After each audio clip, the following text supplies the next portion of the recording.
Hi, everyone. Thank you for taking time out of your busy schedules to join us today. We know this is a hectic time of the year, with many of you wrapping up your spring semesters and gearing up for the summer. So we really appreciate that you took time out of your hectic schedule to be with us today, because we know ability to benefit, it's a critical topic that demands our attention and our action, and not just for our programs, but for our students.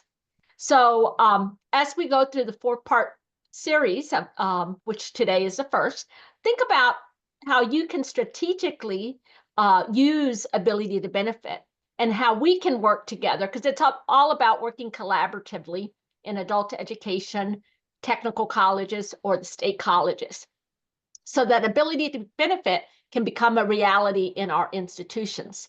So as I said, today marks the first webinar in a four-part series, okay? So while we introduce ourselves, we'd love to hear from you too. So please take a moment to drop your name, your institution, and one thing that you're hoping to learn about ability to benefit in the chat box. So let's see those responses in the chat box. Start typing them in. And so while you're doing that, let me introduce myself. I'm Yolanda Flores, and I spent 30 years working in education, from adult education to post-secondary and high school. But the majority of my career was in workforce education. So along the way, I also managed the federal financial aid program that institutions can choose to offer. And again, those are programs that are offered through the technical college or state colleges, okay?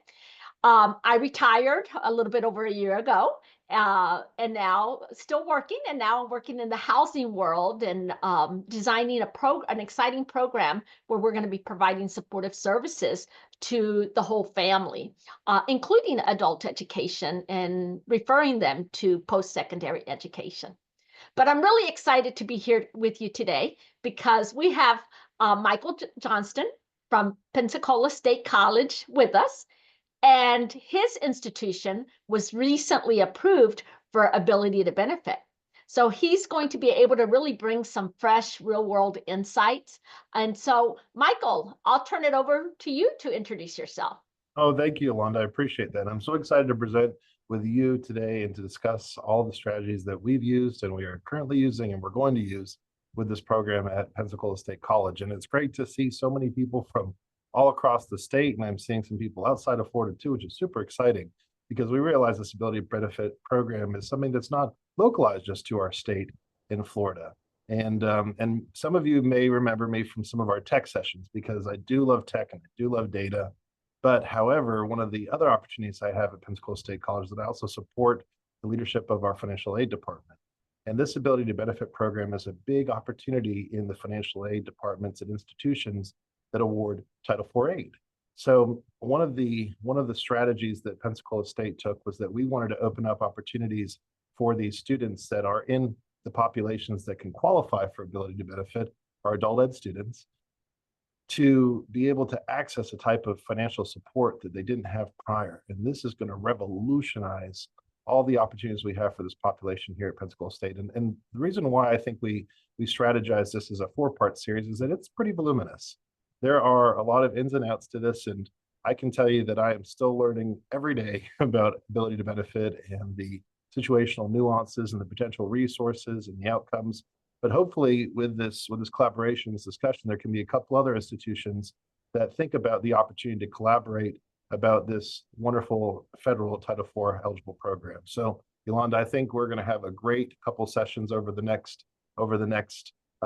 week and a half for this collaboration. So colleagues, one thing that we always like to reference is that if you have any questions, feel free to type them in the chat. And I think everyone here is really making the chat work. So Yolanda and I are going to be monitoring and looking at the chat for questions. So feel free to tag us or to post the question in there. And if we don't see it, feel free to post again because we want to make sure to entertain and engage with your questions. So we're seeing a lot of those questions coming through.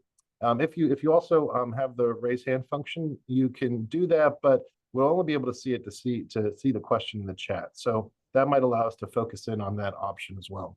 Since this is a presentation that's a little bit larger, we're in a listen only mode, so that's why the chat feature is so efficient, and we don't have everyone being able to go off microphone or on microphone to potentially cause some issues. This is going to be a session of one of four parts of a session, but we're going to archive these and we're going to place them on the IPDAY website. So at any time, if you just want to sit back and watch and listen, you are more than welcome to do so, because we are going to be able to post this for you to review and even to share with some of your colleagues at your institutions or organizations to reflect upon, just in case they weren't able to attend as well. But this is going to be an active session, so we're going to be doing quite a bit of active and joint work. Thank you so much for sharing, Mike. And just like Mike had to learn about ability to benefit as his school went through the process, that's where many of us are starting today, right? So you're going to get an overview today. So by the end of today, you'll be able to define what ability to benefit really means and understand why it's such a critical piece of the puzzle for the students that we serve. And then we'll also go in and break down the 3 different eligibility options for ATB so that you can start getting an understanding of how students can qualify. And finally, you'll also walk away with a clear understanding of who is eligible, because we're going to look at some case scenarios and you're going to walk through it and have an opportunity to practice. Okay, so you might be thinking, well, we're in adult education, and so why are we talking about ability to benefit? Well, it's important because did you know that there are over 18 million adults in the United States over the age of 25 that do not have a high school diploma? And in Florida, that's close to 1.5 million adults. Now, those are only adults over the age of 25 because the Census Bureau only tracks that. Think of how many more millions are between the ages of 16 and 24 without a high school diploma. Ability to benefit could motivate many of these individuals to earn their high school diploma while also accessing federal financial aid, which ability to benefit falls under, so that they can start working towards a career certificate or an associate's degree. So Mike, what motivated your institution to apply for ability to benefit? So we have some really great leadership here, Yolanda, that is willing to embrace opportunities and handle challenges with dialogue and discussion, because we are up here in the Panhandle. So I'm up in the Pensacola area. We're one of the few areas that's in the central time zone. So we're a little bit separate from a good portion of Florida, just based on our time zone. But we do have a drastically large proportion of our population locally that does not have a high school diploma or GED. And we saw that students in this population were challenged with so many situational differences in a traditional college student. And we know that we've seen so many different types of college students nowadays. We have students that are parents, we have students that are returning, people that have decided to have families and they want to go to school while they have families with multiple jobs. We have people that are homeless and displaced. We have so many different types of students in these tougher scenarios. But to add an extra level of complexity, we saw that our adult ed students that were enrolled in our traditional college program also had difficulty in the financial support portion of this. So they would start in our adult ed program, and our adult ed program was very moderately priced and had resources. But being in that program, they had to think about how they're going to be able to sustain themselves. And when you are a traditional college student and you're in a socioeconomic population that allows you to receive a Pell Grant, often that Pell Grant can kick in some extra dollars for you to live, for you to buy gas, for you to help with transportation, maybe get some food, maybe pay for rent. And that's one of the best benefits of Title IV programs, is that they can allow that. And we reflected on this situation with our adult ed students, and they often were balancing multiple jobs. They did not have the same resources because they were part of the college. They were part of our institution, but they didn't get to use the same resources because they weren't paying traditional college tuition and fees. They couldn't necessarily use our math lab. They couldn't go to our gym, and they couldn't use the gym facilities because they were paying an adult ed fee to use our adult ed solution. And we always wanted to focus on IET. That was a big part. We know that it's so important for this population to earn that skill set while they were going to school, obtaining their GED, But how does one pay for the tuition that could be a little bit expensive with some of these IET programs that tend to have a lot of extra fees or maybe additional resources they need to procure? We were balancing this for our students. So this seemed like a no-brainer for Pensacola State to entertain, because now we can help them get into these certificate programs. We can expand their opportunities, but we can also provide the support simultaneously as they are going through their college career path. We are also able to help get them that GED. So for us, we're hitting so many nails on the head for this population, but now we can give them some extra money. And the nice thing is that once a student is Title IV eligible, these students that are ability to benefit, Yolanda, they can qualify for a traditional Pell Grant with some limitations. They have to be able to achieve it, of course, within their first year. But maybe you could actually help me a little bit understand the secondary experience, Yolanda. Yolanda, in your experience in secondary education in Florida, did you ever see students that graduated high school, but maybe with a certificate of completion or some alternative high school diploma? Absolutely. As many of you that have come from the world of secondary education, you know that there's students that are not eligible or not able sometimes for a variety of reasons to pass the state assessments, right? And they end up graduating with a certificate of completion.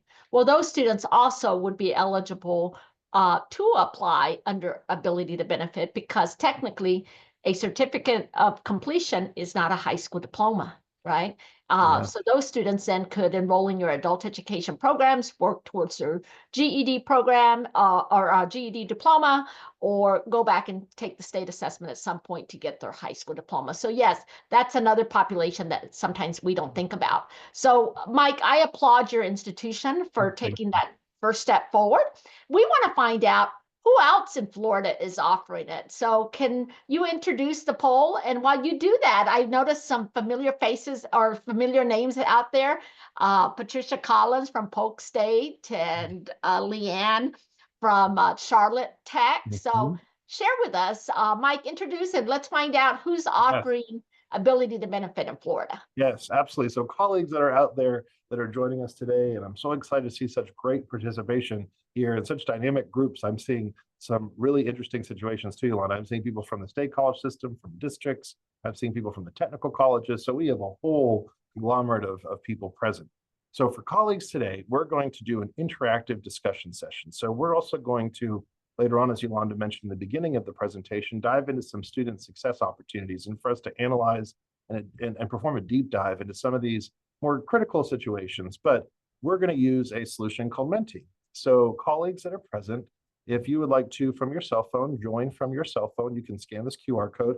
But if you're also on your desktop, you'll be able to log in and participate from your desktop. So before we get into that super exciting dive into the question that Yolanda just posed, let's see if colleagues present can do a little bit of an icebreaker, and we can recognize that if we were to think about last month as a theme park ride, so this is going to be an allegory of your soul, which one of these would it be? So this is going to be a great practice for colleagues that want to participate. And I see we currently have 4 people that have been able to log in, and I see that okay, so we have some people that are on the roller coaster ride. So the dots and the circles that are there are those that are participating. So I want to give people that chance to log in. Okay, so we have some people that have the slingshot. I totally understand the slingshot. And some of these rides might be a little bit more historic from when I would go to the fair. But yes, I definitely see now we have 15 people that are logged in. Oh, I love the Ferris wheel. The Ferris wheel is just one of those happy rides that doesn't matter what age you're at in your life, you can handle the Ferris wheel and enjoy it. So we do have 18 people that are logged in. If anyone's not able to log in, feel free to shoot us a message in the chat. But all you do is go to menti.com and you just put in the 8-digit code that's there, or you can scan that QR code from your phone. This will help us just gauge our participation, and we can also make this as interactive as possible. So that's going to be a big part to us. Okay, so we have a couple people here. I don't know, Yolanda, what do you think the one on the bottom left is? That's sort of like a jackhammer or something? yeah, right. Someone just beat. Yes. I Or remember. the tilt-a-wheel, maybe? The tilt-a-wheel, that one on the bottom. I know that one of the tilt-a-wheel. I remember the tilt-a-wheel when I was younger and growing up, and I didn't realize how exciting it was. I don't know as many fairs that have it anymore, but maybe it wasn't as safe. But I do love the big Ferris wheel. Those are some of my favorite things to do. So, colleagues, I see that most of us were able to log in, and we do have some active participation on our Menti. So this is going to be what we're going to use today. That code that you put in and that QR code, if you're accessing it from your cell phone or if you're accessing it from your desktop, you'll be able to use the same code for all of the different questions we're going to post today. It's just going to change and refresh as we advance the slides. So we can clearly see here that the roller coaster with the loop-de-loops is going to be the highest theme park ride that expresses how you felt about your last month. So I definitely understand that impact, colleagues. Our days are changing every day, and we have quite a few people that are experiencing that change. So, colleagues, this is going to be our next question, and we are hoping to figure out what your thoughts are on this program. Does your local technical college or state college offer the ability to benefit program? So do we know if your local college or state college offers the ability to benefit program? And we can be completely transparent. We're not posting these results. It's so important for us to know the population that's here, and because we can curtail often our discussion, because if everyone here is a pro, we can go into some more of the advanced opportunities. But if we don't know, we want to make sure to be able to find the solutions and engage with colleagues so they are understanding of how they can figure out if their local organization offers an ability to benefit program. What are your thoughts, Yolanda? Wow. So not surprising, many don't know, right? And possibly that's because most of them are from the world of adult education. And Mm-hmm. having lived in that world myself, just like the prior poll suggested, people are on a roller coaster, right? They're going one way or the other, et cetera, and it's constantly everything going fast. And so sometimes we don't have time in the field to digest or to really look into the different opportunities that exist for our students, right? We get pulled in one direction and then in another direction. So I think participating in webinars like this allow Mm-hmm. us to slow down, reflect, and really think about it. So, so the numbers are not surprising to me. It is great to see that there are five individuals out there that indicate their institution has it. So there's wonderful. If you are one of those that has ability to benefit, if you can type your the institution's name in the chat box, that would be great, because we would also like to know who's offering out there. We did reach out to the Department of Education, the U.S. Department of Education, to see if they could give us a list for the state of Florida. And surprisingly, they did not have a comprehensive list, right? So we want to eventually be able to have that list, and maybe if they can put it on their website so that people can then really know if there is an institution near them that is offering ability to benefit or not.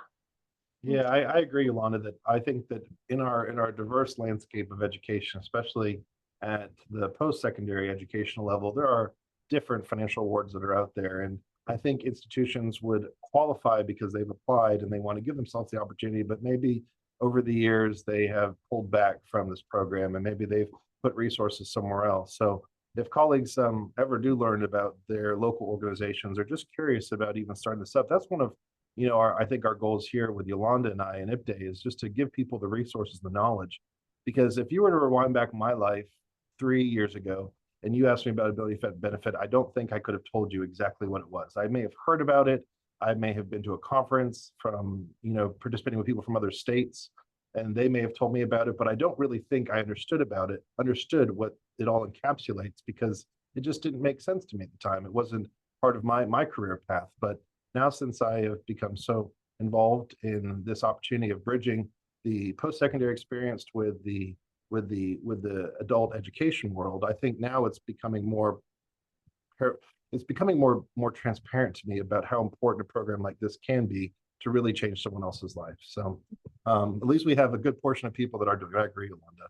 Yeah, absolutely. So, and that's okay. If you don't know, I'm going to give all of you a task, right? So your task is to go and find out whether your local technical college or state college Mm. offers ability to benefit. Now, there are several ways that you can get this information, right? One, you can always contact the financial aid department at that institution and ask for someone who specializes in Title IV funding, because they are the ones that are usually very familiar with ability to benefit options, okay? You can also reach out to the Office of Admissions, because since they're responsible for helping onboard individuals and navigating them through the college process, many times they refer them over to the financial aid side of the house. So they sometimes have an understanding of the various financial programs available for students, right? Um, Also, if you have a career and technical education office and you have a contact there, they're targeting, especially at the state colleges where they have academic programs as well as certificate programs. They also work closely with financial aid, so you can reach out to them. Testing offices, right? Because you'll hear down the road in terms of that testing option that students entering the ATB pathways have to take. So there might be individuals there that are familiar and can point you in the right direction. And of course, my best friend, Google, or Chat GTP is becoming a close one too, that it will quickly find information for me. So you can always do that. So just take a few, minutes, to reach out to someone and find out whether you all are offering ability to benefit in your area, or if you're not. And if you're not, this is a great way for you to start a conversation with someone about how could that possibly that institution offer ability to benefit. Mike, you want to No, add your thoughts? yeah, I think it's interesting. You had a lot of really great topics here, Yolanda. When we engaged with our testing director at Pensacola State College, she actually said to me, gosh, I have so many people day in and day out that call because they're looking for additional GED support. They're looking for opportunities because they want to go to college, but there's some blockers because they don't have their high school diploma. They're suffering from the inability to actually start because they don't qualify for aid. So our testing director and her team actually get a large amount of people that are inquiring to her all the time. So we're going to actually explore about in some of our next series about how the testing center can be so pivotal to this. I do want to make sure that we identify that ability to benefit is a type of governance that allows an organization to award a Pell Grant and other Title IV aid. So where it becomes interesting is where does ability benefit start and where does traditional Title IV ending start? And if your institution awards Title IV aid, if they award Pell Grants, I would say almost everyone that I'm seeing here quickly on the chat is an organization that participates in Title IV aid. They're giving out those Pell Grants. But historically, what happens is that Pell Grants are only available to populations of students that have completed their high school diploma or GED. Yeah. So Mike, I think that takes us to our next slide so that we can really start having that understanding and breaking it down, right? Totally agree with you. Yolanda, I think that when we actually find that interesting place where this all meets is that this is really not anything different than what your organization currently offers. You're not pulling down any additional monies. Well, you are going to pull down some additional monies. So hopefully we're going to pull down some additional monies for these students, but we're not having to find any additional type of awards. We're not having to look to contract or write any additional grants. This is currently a program that says to your institution that you are willing to identify these students that don't have a high school diploma or GED. And once they complete their FAFSA, and this is the key part, they have to complete their FAFSA. We're going to talk about some FAFSA completion techniques in this presentation as well. The student then, based off of their FAFSA completion, based off of the program of study that they select at your institution. So not necessarily every program of study is going to be one that is ability to benefit offered. It's not one that's going to necessarily be one that can be used for ability benefit, but they will be able to pull down that Pell Grant and give it to that student under some conditions. And that's where we add in a little bit of additional excitement and maybe a little bit of extra pressure for these students, because they have to know that they're going to have to meet some requirements for them to sustain in this program. This is a really great solution as so many students then now can get some additional resources like the Title IV funding, that maybe it's not just limited to a Pell Grant. Maybe now, since they are Title IV eligible, they can get some CTE scholarships, or now they can get some additional student aid that your organization couldn't award before. But it's going to bridge all these different experiences so they'll feel like they're part of your college or technical program, technical college. And that's going to give them a home and a place of ownership. So now they are not separate from your organization. They are now part of it.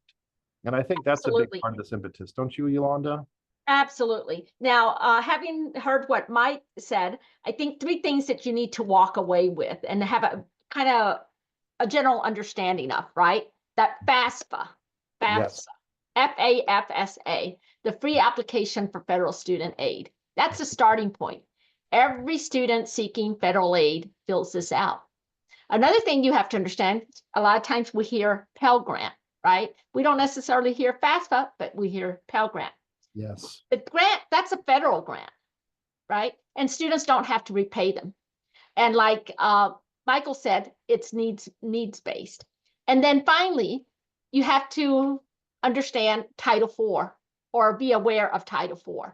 Title IV is the law that created the federal student financial aid system, which includes Pell Grants, loans, work study.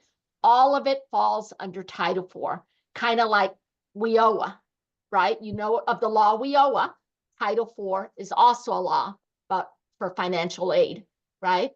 And so ability to benefit falls under that. It's that bridge away for the students without a high school diploma or a GED to be able to access federal financial aid. All right. So you think, since we're having this conversation, that it's something new or it's something that is recent, but in essence, ability to benefit has been around since 1991.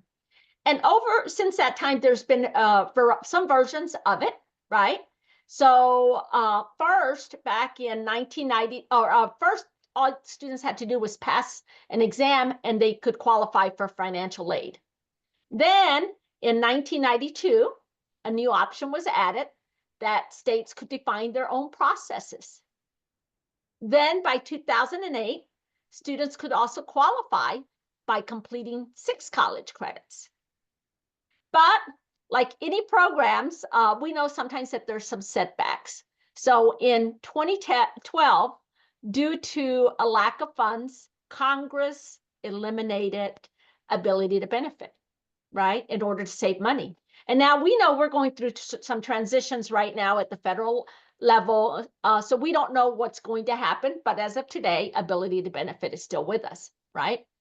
So in 2012, it was eliminated. Then in 2015 and 16, it came back. But this time it came back as a better, improved version. Okay. It wasn't now just about opening a door to financial aid, but it was fully tied to career pathways, which on Wednesday, you're going to find out a lot more about career pathways and what that means, and workforce development strategies, right? And that should sound familiar to many of you in adult education, right? Because it ties in closely to Workforce Innovation and Opportunity Act, WIOA. And for those of you in CTE, the state colleges, you're probably familiar with Perkins 5. It ties in to those laws. So this version of ability to benefit started to really focus on outcomes. It's not just about helping students get into school, but helping them complete their education with a purpose, right? And move them into workforce with credentials that matter. And I know all of you are familiar about credentials and credentials that matters. It sounds familiar, right? It sounds like IET programs. Yes, Mike, do you want to add your thoughts? No, I think it's fascinating when I saw this evolution, because Yolanda, I didn't really understand that this was something that had such history in education. And when I saw this, that this was going back to, to a time when I was, growing up and I was experiencing life, that this is something that other institutions may have participated in historically. And I think that actually gives relevance, because now as as it was changed, I think it's something that allows organizations to now entertain in a different way. And through webinars and experiences like this, we can talk about it. I did want to Right. say, Yolanda, that I see people in the chat are talking about questions about, are we going to talk about implementation? And Yolanda, just I always like to entertain the questions as they're coming in. We are going to Absolutely. talk about implementation, colleagues, but this is going to be one of a four-part series. So our implementation, our strategies for support models and how to apply is going to be something that we see later on in the second, third, and fourth part. Here we're in this session today, we're really going over what is the fundamentals of ability to benefit. What are the requirements for a student to be in ability to benefit? So we're really going into the history, the understanding of the program itself, how it relates to organizations and institutions. So Absolutely. And as you can see, the timeline ended in 2022. I know that we do have individuals from other states that are attending. Not too long ago, the federal government also published a new process where states can take the lead and build state-defined career pathways and apply for for ability to benefit. So states like Wisconsin and Washington, they go through that process. In Florida, we're not pursuing a state-defined ATB process, at least for now. So that means that our technical colleges and our state colleges, if they want ability to benefit, they have to take the lead back at their institutions and apply for it. So, so just know, as some of you, when you talk to colleagues from other states, it may look a little different because their state went the state route. I totally agree with you, Yolanda. When we were doing research at Pensacola, our chief academic officer, our vice president for academic and student affairs, Dr. Spicer, said, do some research, reach out to other organizations, reach out to people that have presented. So when I started on our research path here, I reached out to schools from states where they have a state ability to benefit program. And that was a little bit of it was a very different process than an individual organization going through this pathway. So that was such a great point to pick out that in Florida, we are lucky enough that institutions can elect this as a program to which they want to apply and they can get in. So hopefully we're going to be able to illuminate the process throughout our four-part series that allows institutions to figure that out and to navigate it. But I promise you, colleagues, this is something that Pensacola State did recently. We finished our application successfully and submitted it just a couple months ago. So this is something very relevant for us, and it's something that's very new for us. And I think that we're going to be pretty safe that this program is going to persist into the future. So that's a very good feeling of this. So I know we shared some of why it matters, but we're going to dig a little bit deeper into it. Now, why are we sharing this? Because if your institution is not offering ability to benefit, or let's say you're in adult education and you want to have a conversation with your colleagues at the technical college or the state college, this kind of language, this kind of verbiage is what you can use to hopefully convince them, if they're not offering ability to benefit, to go ahead and do what Pensacola State College did and apply for it, right? Because sometimes they don't think about it, right? The benefits to the school. So why does it matter? Why is it important to adult education or CTE world? Well, first, we know that it helps increase enrollment. Remember about those 25 million adults without a high school diploma, 1.5 million in Florida. Think if only 5% or 10% of that group took advantage of it, it could increase enrollment at the state college or the technical college. Second, it aligns with our mission. And when I say our mission, the mission of adult education, the mission of the technical colleges, the mission of the higher education administration, right? Because it aligns with HEA, WIOA, and Perkins 5, all federal laws that govern the work that we do, right? It's about getting people the skills, credentials, jobs, workforce education, which is all the talk, right? And third, you're not reinventing something. You already have those infrastructures in place. You already have adult general education. You have CTE programs, and you have support services. So it doesn't require you to reinvent the wheel. You just need to look at how to connect those dots back at your institutions. So for those of you that are in career certificate programs like I was, it was always about, enrollment, completion, placement, licensure, right? ATB helps you do that, right? It helps you meet those outcomes.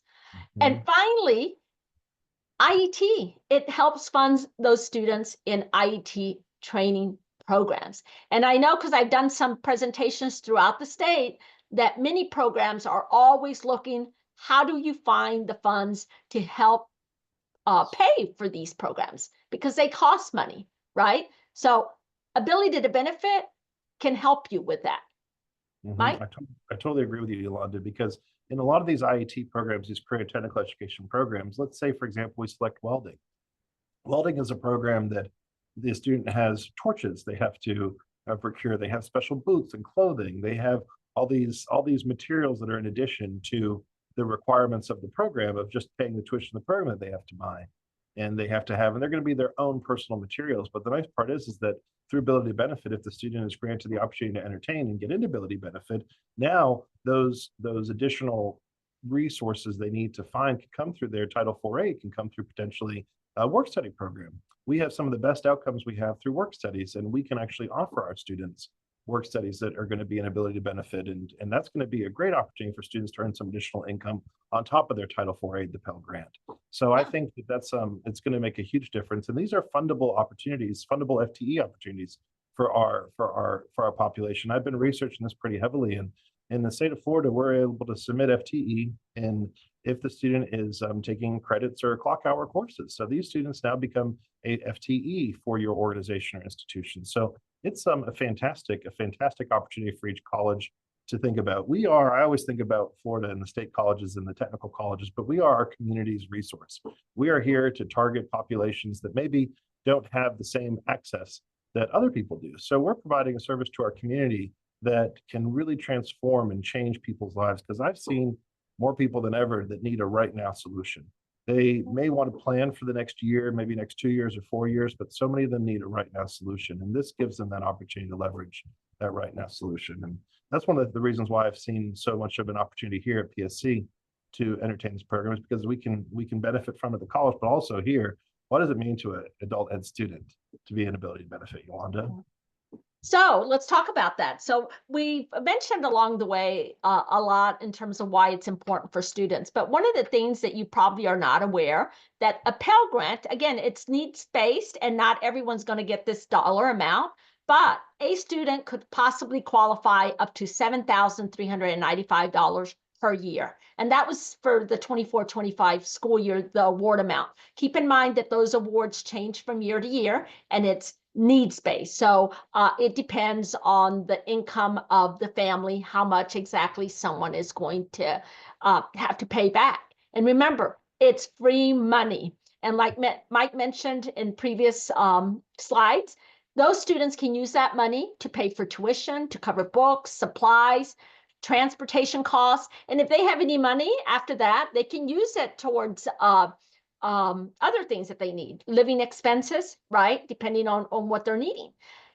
Another thing to keep in mind, again, it all goes back to your career sources and what the rules are, but sometimes students also can maybe become eligible for career source funding and also FAFSA. So then they get a little bit more money, right? And like Mike mentioned, those supportive services that sometimes our students in adult education are not able to access, it opens up the door for them. And like anything else, I know we keep saying it over and over and over again, students don't have to wait to get a GED to start college. So they're on that faster track to get them. And hopefully it is what gets them motivated.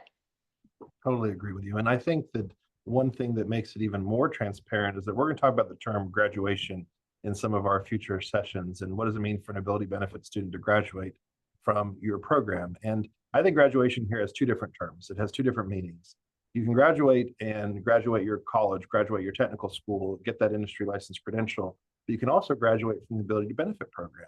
And the transition from ability to benefit to a traditional college student is just getting that GED. Once they get that GED, Yolanda, they are now part of the college. There's no restrictions on their abilities other than, of course, attendance and obtaining good grades. But they now transition to a traditional college student. So you can graduate them quickly out of ability to benefit to where they don't have that restriction anymore of having to work to get their GED. So it's really a transformational opportunity for them because they get to get that GED, they get that sense of confidence and that excitement that they have that traditional high school diploma or GED equivalent, and then they can move on and continue with their their post-secondary education. Yeah, thank you. Yes.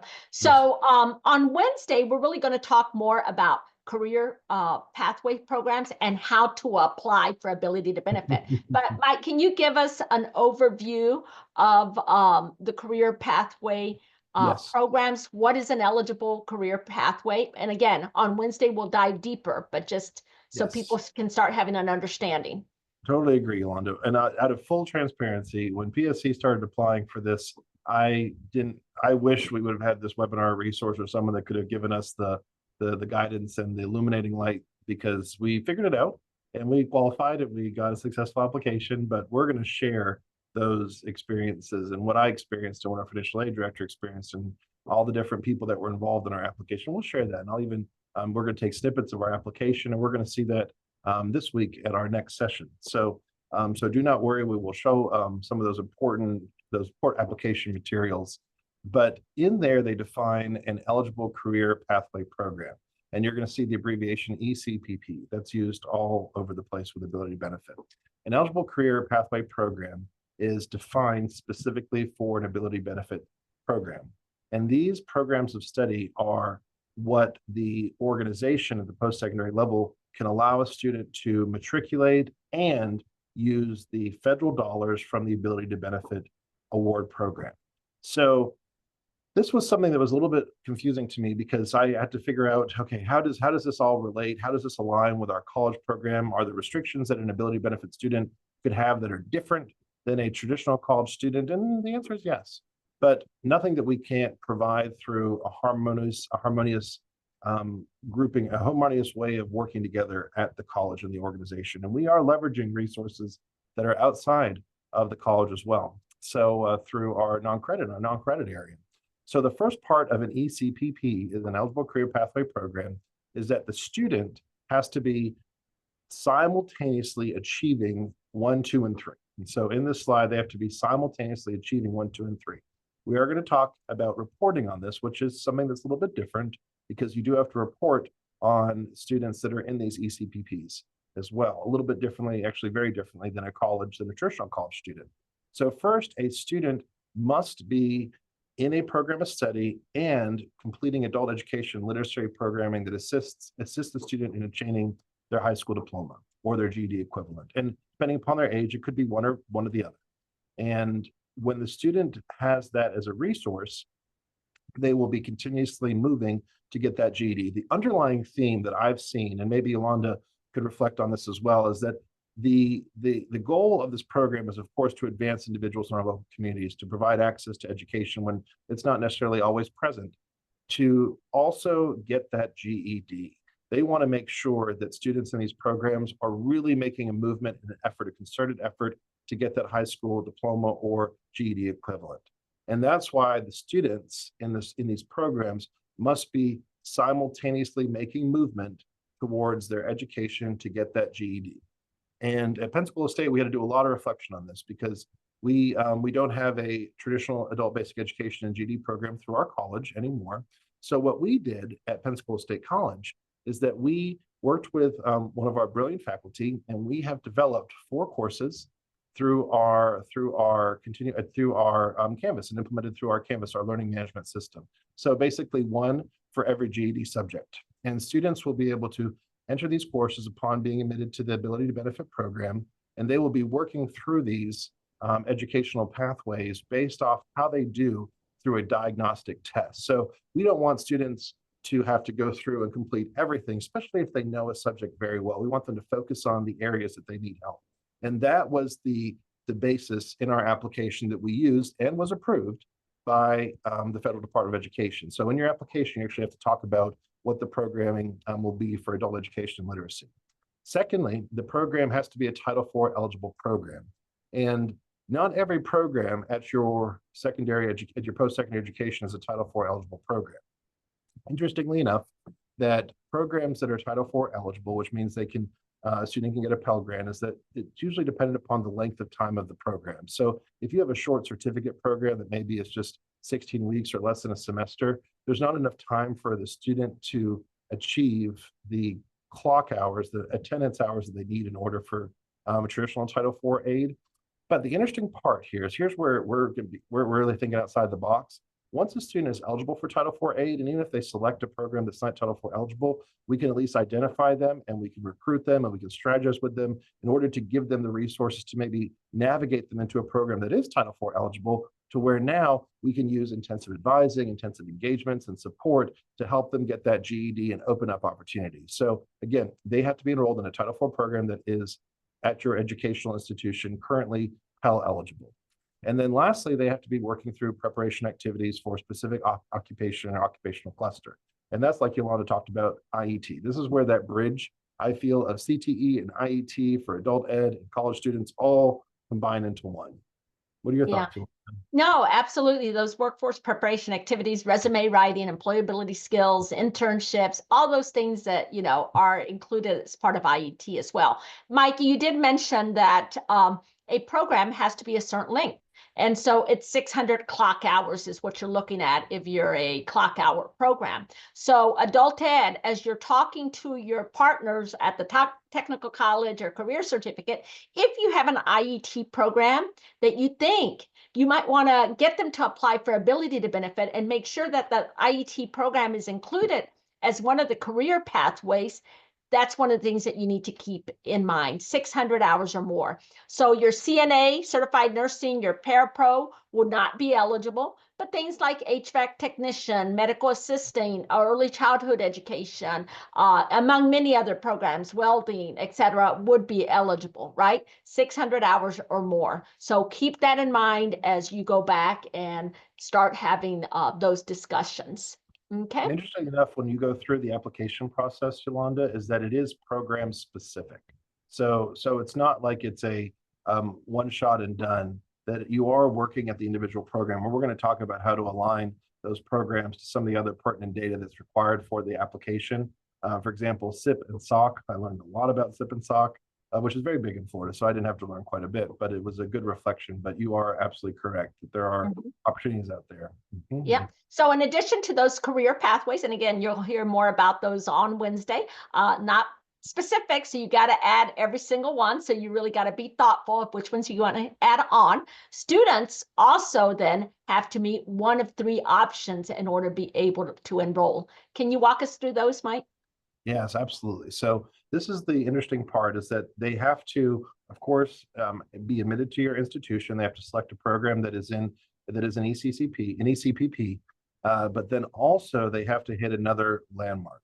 And these landmarks are unique to your institution and to your student. So students that are in this program have to take an official ability to benefit test. And we're going to talk about which tests they are, and I'll even give you some of our thoughts at Pensacola State why we selected one as our go-to test for this program. But there are different tests. There's the Wonderlic test, there is a Texas test, then there's also an AccuPlacer that a student has to achieve a minimum score threshold across different subjects in order to meet the approval for the program. So that's where you have to involve your testing department. The testing department at your organization can help students, first of all, prepare for it, to reflect upon it, making sure that they know if they can use a calculator or not. All these important nuances about taking a federally approved test. Not every test that your organization offers for course placement at the post-secondary level is going to be one that is ability to benefit approved. So again, that's something to think about in that pathway for guidance or for student goals and achievement, is that it has to be a federally approved test. There also is an allowance that says if the student has completed 6 credit hours or 225 clock hours for a program that is Title IV eligible, they can also then use that as a qualifying factor for ability to benefit. So in this situation, if the student has already been to college and they are in a program that does not require a high school diploma or GED at your traditional organization, if they have achieved that 6 credit hour threshold or they have completed 225 clock hours, that can be used in substitution of the federally approved test. So one avenue or avenue number 2.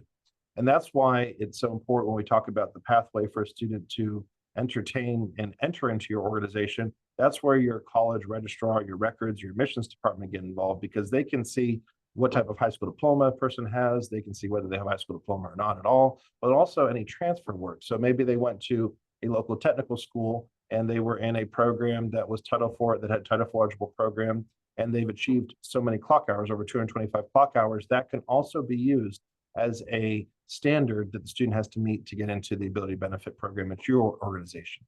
And then Yeah, I lastly, think, oh, sorry, go ahead. and then lastly, there's a state process approved, and for states that have entered into it at the state level. But in Florida, we are not a state level organization. We are an institutional ability benefit organization. So for us, it's going to be pathway 1, pathway 2. Yeah. I think, Mike, what I like about number 2, about the 6 credit hours or 225 clock hours, is because we know we all have those students that hate testing, right? So we know they got to pass the GED test and we're going to get them there. But then to then have to take another test that the institution is required to give them, having this option helps those individuals that have test anxiety, right? Basically, what Title IV is trying to prove is that the student has some persistence, right? That they can handle the college level work by completing a few courses. Now, these courses that they take, they don't at this point don't have to be the same one as the career pathway, right? Here you're trying to prove, and then once they go to ability to benefit, then that career pathway kicks in. So think about that. It doesn't have to be one and the same, right? Correct. Absolutely, Yolanda. The program that they maybe took at a transferring organization doesn't have to be the same program that they want to start at the current organization that is offering the ability to benefit program. So you are correct. The career clusters don't have to align at both entities, but they do have to show successful completion if they're going to use that second avenue and not the first avenue. So you are absolutely correct. Yeah.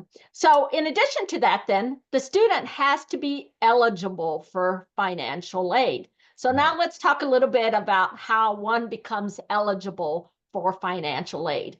So think about it. And for me, it's been, I think, over 40 years. I'm dating myself here. When you went to college, did you apply for FAFSA, right? I know I did. And I remember that there were certain criteria I had to meet just to be considered for financial aid. So guess what?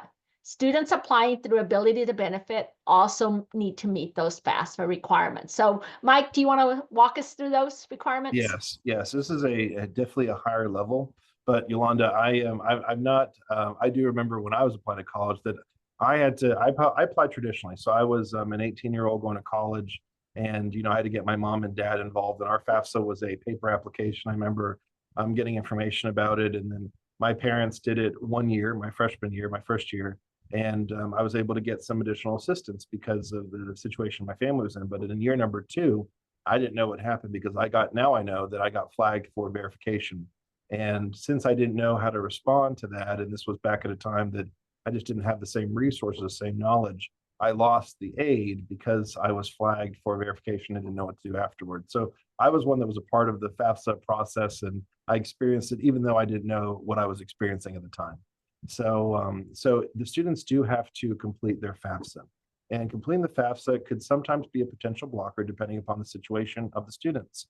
And the nice part is that hopefully once they are engaged with your college, and I know this is one of the fine lines of where do the college resources and the support start, and where does that exist? So in order to be admitted to this program, the ability benefit program, the student must have a FAFSA that is completed, and they have to have an SAI, which is student aid index, that is at a certain threshold that shows that they need some additional financial assistance because of their life circumstance.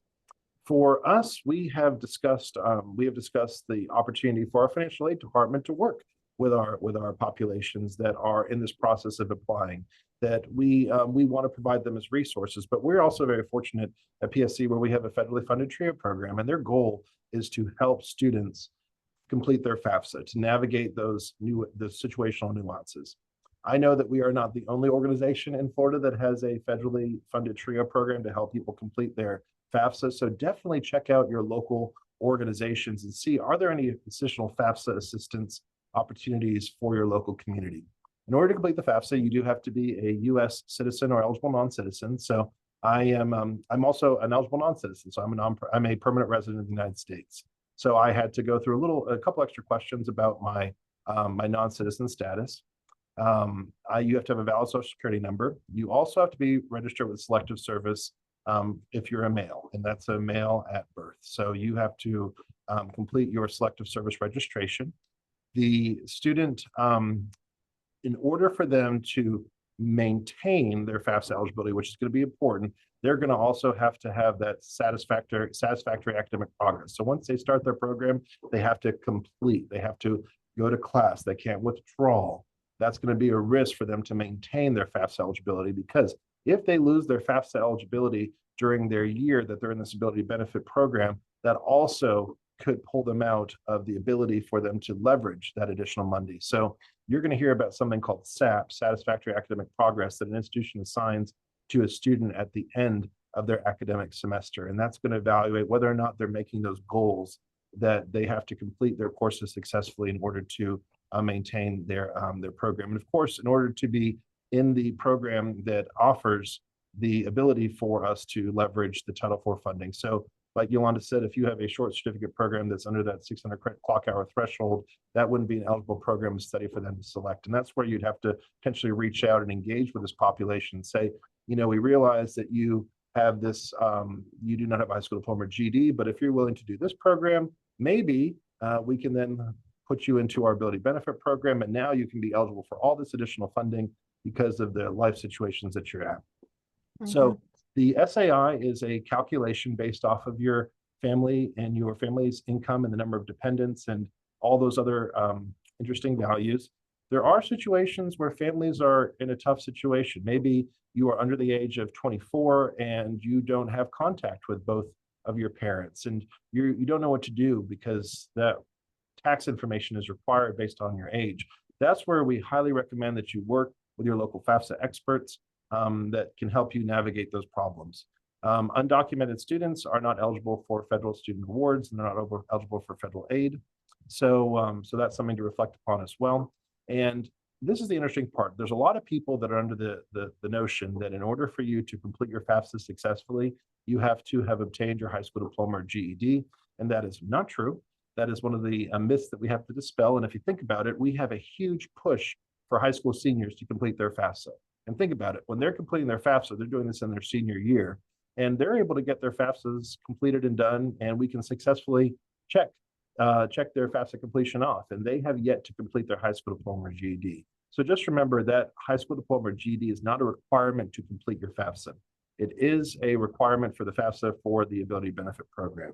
So some interesting parts about the FAFSA and some opportunities for completion. But again, for those nuanced, tough situations where you don't know how to complete it, the student doesn't know how to complete it, that's where bringing in your FAFSA experts, your financial aid experts are going to be very helpful. Yeah. Thank you, Mike. Yes. And like Michael mentioned about student academic progress, that becomes very important for all transparency's sake, because institutions need to make sure that their students are completing. If the students are not completing, then it puts the institution at risk for losing their federal financial aid eligibility. And I think that's one of the reasons why sometimes institutions are a little bit leery of not applying for ability to benefit, because in their mind, they're thinking GED students, they're not going to be completing their career program, right? Also, what happens if a student drops out, depending on when they drop out, they may have to pay some of that money back to the federal government if they don't complete. So, but that's where supportive services comes in, right? If you have wraparound services for the students, and if you have regular check-ins, among many other things, then you increase your likelihood of those students completing. And so session 3 of this series will talk more about those supportive services. Okay? Yes, absolutely. And Yolanda, we had a question come in that I think was a really good question, and it talked about one of our colleagues asked, is GED the only option the students can be seeking in the Ability Benefit Program, or could a student obtain a high school diploma through their adult high school? And Yolanda, I don't know, maybe you could reflect on why a student would go for the GED option versus the adult ed high school option. Yeah. That's an interesting question. And we're seeing less and less students in the state of Florida that are going back to try to get their high school diploma as an adult, right? But there's still some. And I haven't run into that.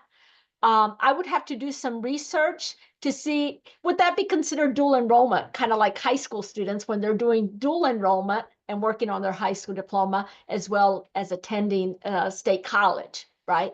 If anyone else out there knows that answer, feel free to post it, but I'll make sure to get back to Jane Kim on that. I'll do the research. And can an adult that is not in a traditional high school, but is working towards their high school diploma, go through under ability to benefit, or would they go through as a dual enrollment student, which is a totally different program, and that is a state-funded program, not a federal funded program. Yeah, it's definitely an interesting question about a student that stops out or drops out of high school, but wants to start college, but has yet to complete the high school diploma or GED. That's a really interesting connection. So excellent connection. Thank you for your reflection on that, Yolanda. Yeah. So if you have any other questions before we move on, we're going to be moving to an activity that's going to basically test your understanding of what students may be potentially eligible for ability to benefit. So let's just pause and see if there are any other questions that people have before we move on.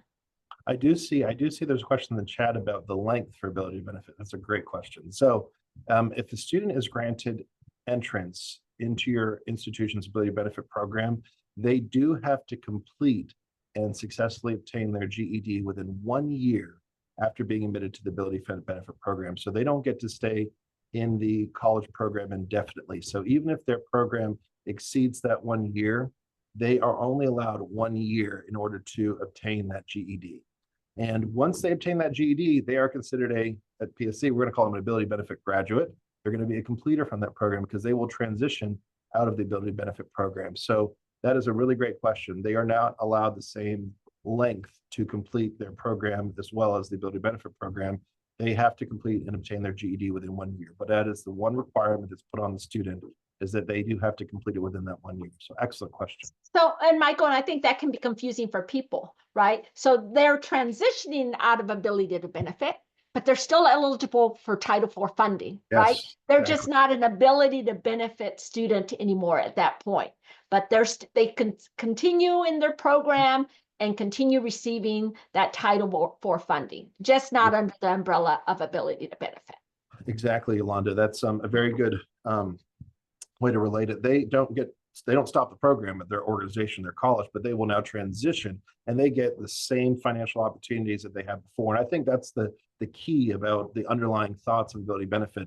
The federal government says we recognize these students are trying to make movement to their next stage in life, but we want to make sure they hit that GED marker within their first year. So they give you a whole year to get that GED, and then hopefully through the resources in adult ed and literacy that the college is working towards, they'll have what they need to get that GED and then transition to a traditional college student pathway where they're still getting the same financial resources that they had prior. So excellent question, excellent point. Let's see any other questions coming in, but excellent questions. All right. If there are no other questions at this point, let's go ahead and transition to our group activity. So Michael, if you can walk us through what we're going to be doing. Okay, so colleagues, what we're going to look at is that we're going to examine 6 different student examples, and we are hoping to get your reflection on their opportunities for further education at a organization that offers an ability benefit program. So again, there's not one perfect answer, there's not one complete answer, but we're hoping that you can provide reflection, because maybe through resources that your organizations offer that maybe mine doesn't and Yolanda's doesn't, we can learn more opportunities for us to develop together. This is going to be done through Menti. So this is going to be a participation exercise, and you are not going to have to worry about getting a test grade. So we will assume that participation will have a big part of this, but we're going to look and examine these student situations, and we're going to hopefully identify any kind of setbacks or any kind of barriers or additional support these students need. If you have any questions, feel free to type them in the chat, and we'll be monitoring the chat. And all of our responses are going to be provided through our Menti avenue. So here are 6 student situations, and these are situations that are very real and relevant. Very real and relevant. We provided the name of the student, their age, their education, and their current enrollment of the student at your post-secondary education, whether it's community college or technical college. These are going to be our 6 situations, and we're going to start examining our first student, Maria. Do you want to go over Yeah, Maria's situation in her college and give ideas yeah, to our colleagues? absolutely. So Mhm. Maria is 22 years old and she has no high school diploma, right? Hmm. She's currently enrolled in ESOL and the welding program at your institution. So the question is Maria eligible for ability to benefit? Could she apply for ability to benefit? If you say yes, then let us know why. If you say no, then of course let us say share with us no, and also any challenges that you think she would experience. And if it's no, also what would she need to do in order to be eligible? Okay, so we just want to hear your thoughts. So again, no high school diploma, currently in the ESOL and welding program back at your institution. Is she eligible to apply for ability to benefit? Yep, fantastic. And as you're reflecting upon it, this is the code. You can scan it with your phone. You can also go to menti.com and you can also log in and use that code that way. So colleagues, feel free to log in and give us your thoughts on Maria. Oops, on Maria. Sorry about that.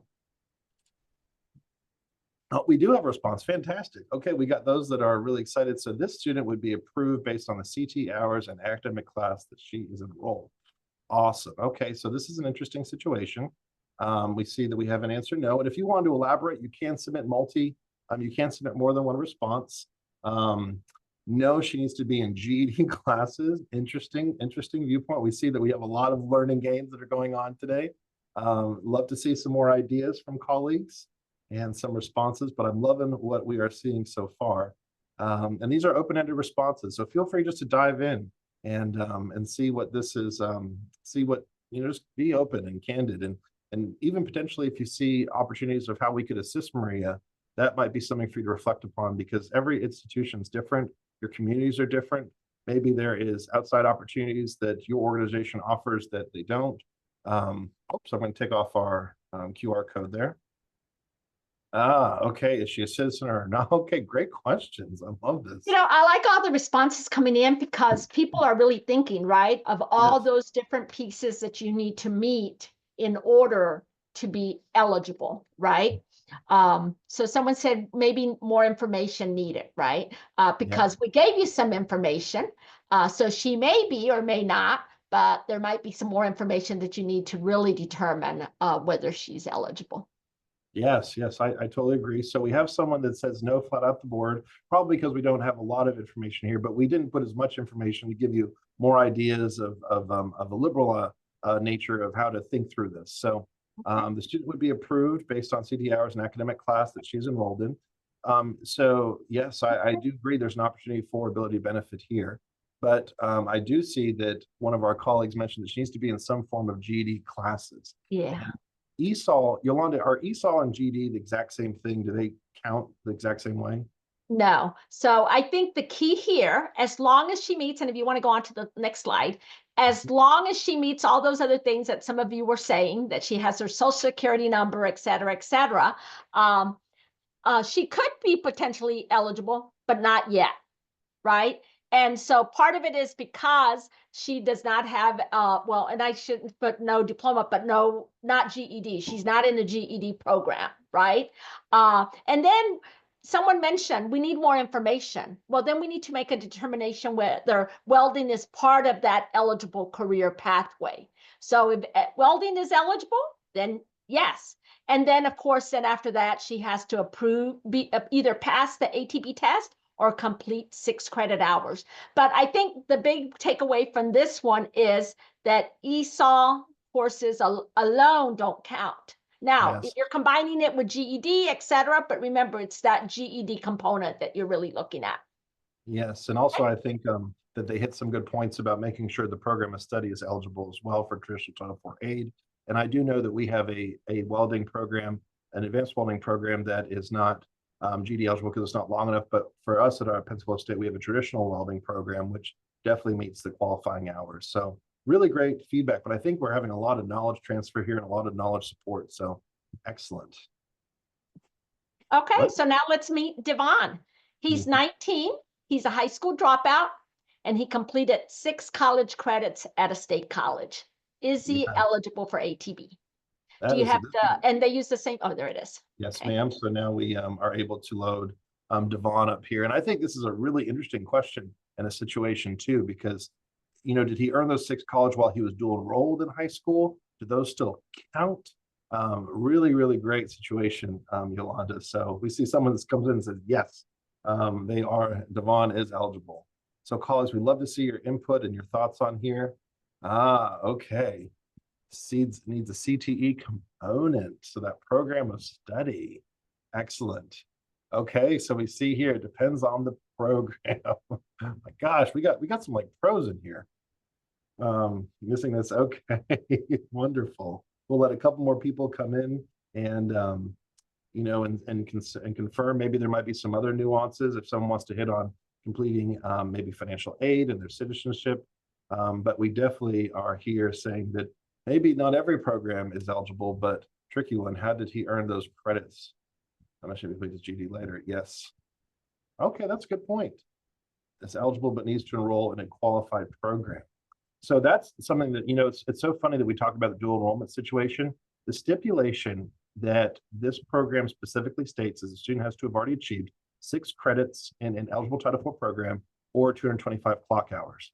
If they achieve them as dual enrollment, I interpret that as they have achieved 6 credits sometime in their life in a eligible degree path program. So I would consider dual enrollment credit, and that's actually one that is applied to currently PSC, where they did not finish high school, but they did have 9 credits while they were enrolled in high school as a dual enrollment student. So I would consider that transfer credit.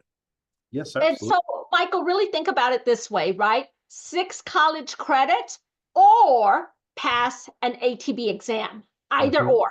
And remember, I previously had said it doesn't have to be a career pathway yet, right? Because you're just trying to meet 6 college credits or 225 hours or the test, one or the other.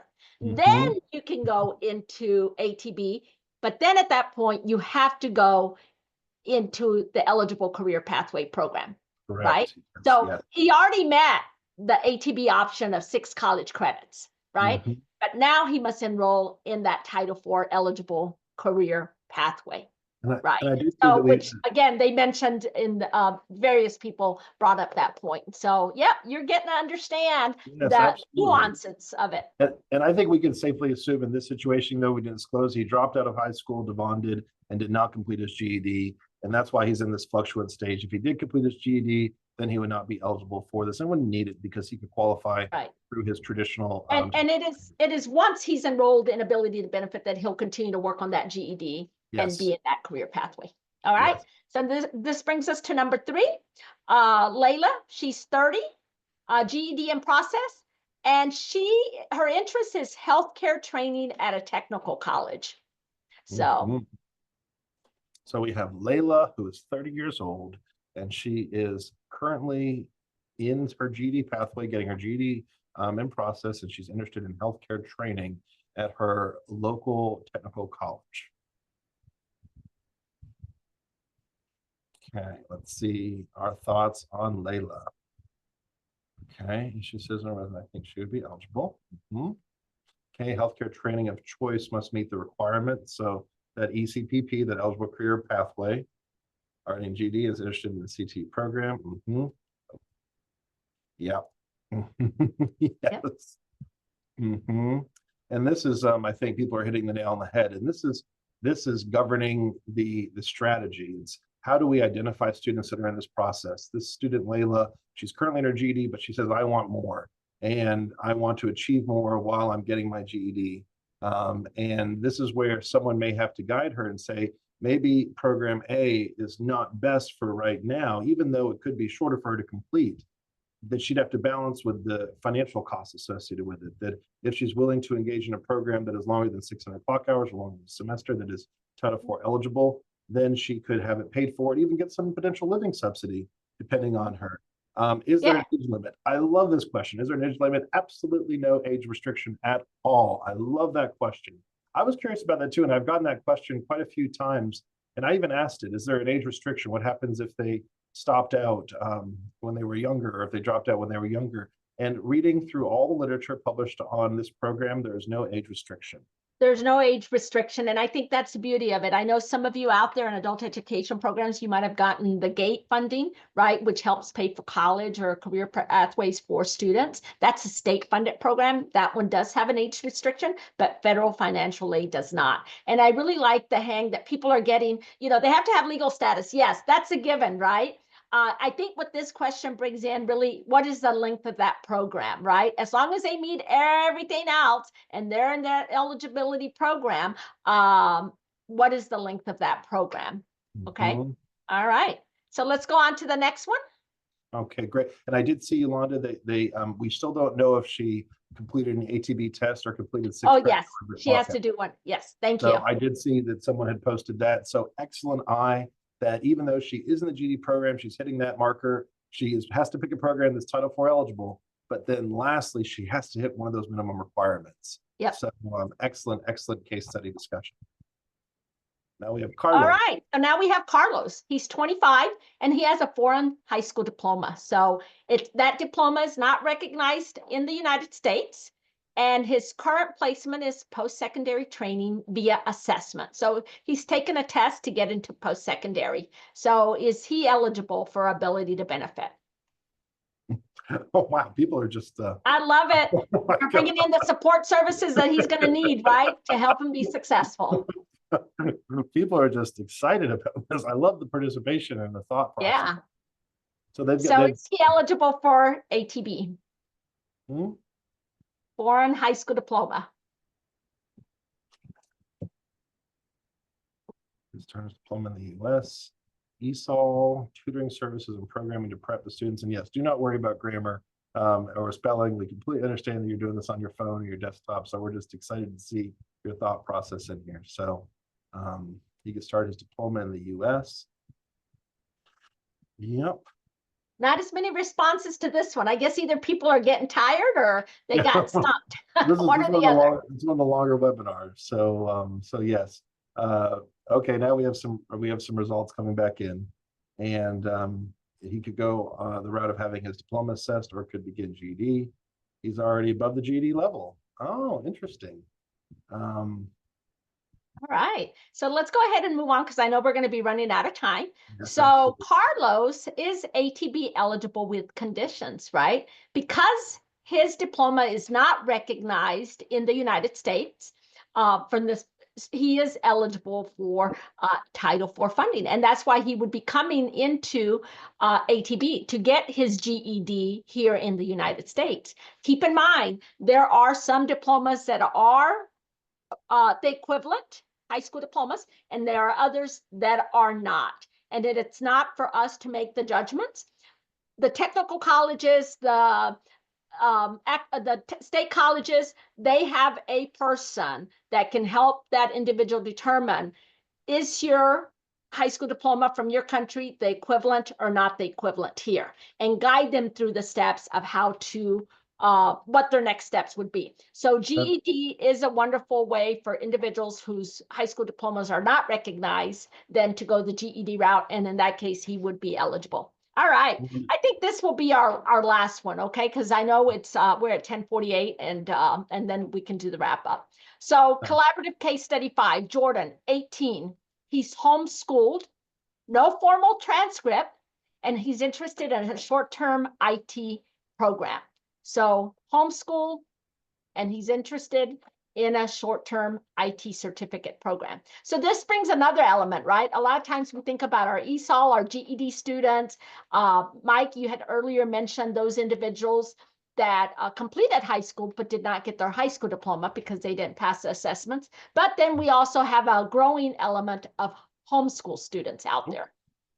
Yes, absolutely. Okay, sorry, my mentee broke up there for a second. You are correct. One of the interesting situations we have, Yolanda, is when students come and they think they have the high school diploma that they earned, but then they find out that it was one of the alternative high school diplomas or certificates. And that's a really tough conversation to have. But now through this, there's a great opportunity for them. Yeah. So excellent. So we see that we're getting some no's right off the bat from our colleagues. He needs to be a GD and longer CTE. He Yeah. needs credits. Okay. People are really hitting the name on the hammer on Yeah. the here about these programs. So his IT programs likely too short. He needs that GED. He needs academic or literacy classes. It needs to be in a longer term CTE program of study. We got some really good ATB folks on this conversation. So I Yeah. think we got a lot of great knowledge gains.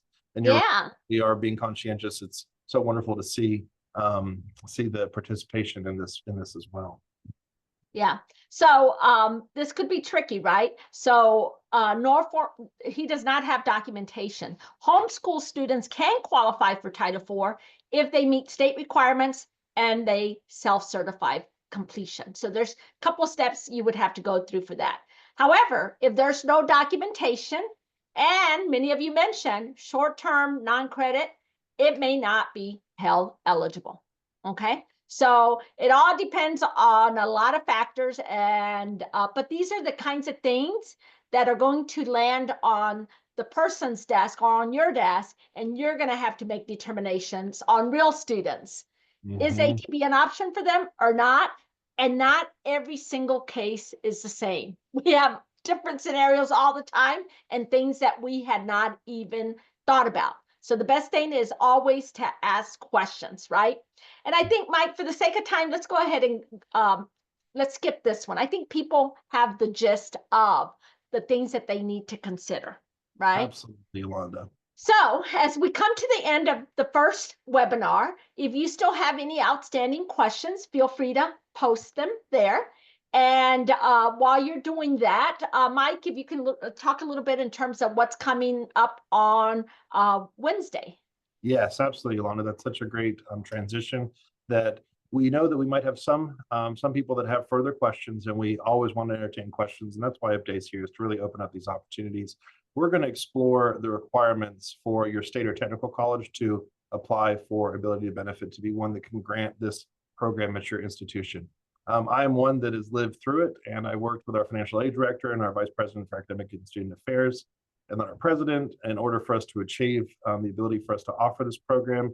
We are so excited because we are getting momentum and it is growing. And we want to point out some of the things that I wish I would have known beforehand if one of these webinars or service opportunities would have existed. So we're going to dive into that on our next session, Yolanda. So wonderful questions and ideas. And I do see some topics coming in here as well, but we would love your feedback and your thoughts on this. So we're going to ask that Joseph posts our survey here at this point, so that way everyone gets a chance. So that way we can reflect on how we are doing. So we appreciate if colleagues to complete this survey that has popped up on your screen.